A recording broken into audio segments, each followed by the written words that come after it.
নমস্কার কৃষ্ণপ্রেমী গুণী শ্রোতাজনেরা। পরমাত্মা শ্রীকৃষ্ণের দর্শন করলেই মানব জন্ম সফল হয়। মানুষ নিজ শক্তি এবং বুদ্ধির উপযোগ ভগবৎ প্রাপ্তির জন্য করলে মৃত্যুর পূর্বেই ভগবানের প্রত্যক্ষ দর্শন করতে পারেন। মানব শরীরের এক বিশেষতা রয়েছে যে ভোগ এবং ভগবান দুই এই শরীরের দ্বারা প্রাপ্তি হতে পারে। মানুষ ব্যতীত অন্য সকল প্রাণীদের কেবল ভোগ প্রাপ্তি হয়ে থাকে, ভগবান দর্শন হয় না। সুখ ভোগের দ্বারা দুঃখের অন্ত হয় না। রাজা হোক বা গরিব হোক অথবা স্বর্গের দেবতা হোক, অনেক সুখ ভোগ করেও শান্তি লাভ করতে পারেন না।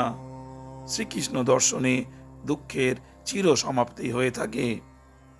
যতদিন পর্যন্ত মানুষ আত্মস্বরূপেই ভগবানের দর্শন না করেন, ততদিন তার দুঃখের অন্ত হয় না।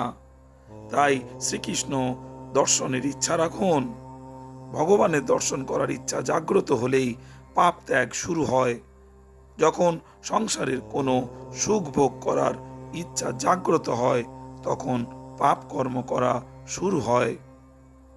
শ্রোতাজনেরা, শ্রীকৃষ্ণ দর্শনের ইচ্ছা রেখে যিনি সাধনা করেন, তাকে সকল সাধু সন্ত আশীর্বাদ প্রদান করে থাকেন।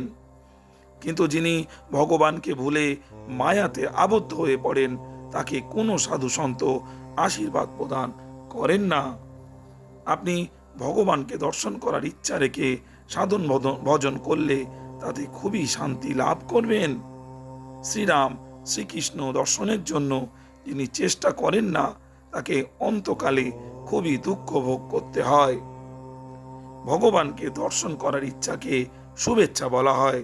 শুভেচ্ছা জীবন এবং মৃত্যুকে সংশোধন করে থাকে। অশুভ ইচ্ছা জীবনকে দুঃখময় করে দেয় এবং মৃত্যুকেও খারাপ করে থাকে। শুভেচ্ছাকে ভগবানই সফল করে থাকেন। শুভ শব্দের অর্থ হলো ভগবান। ভগবানকে দর্শনের জন্য যার ইচ্ছা উৎপন্ন হয়, ভগবানের চরণে যাওয়ার জন্য যার ভাবনা জাগ্রত হয়, তারই এই শুভেচ্ছা সফল হয়ে থাকে।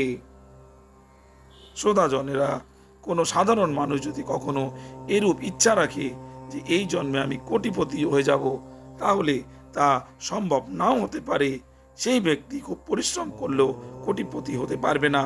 কিন্তু কোনো ব্যক্তি যদি এরূপ দৃঢ় সংকল্প করেন যে এই জন্মেই আমাকে শ্রীকৃষ্ণ দর্শন করতেই হবে, তাহলে সে দর্শন করতে পারবে।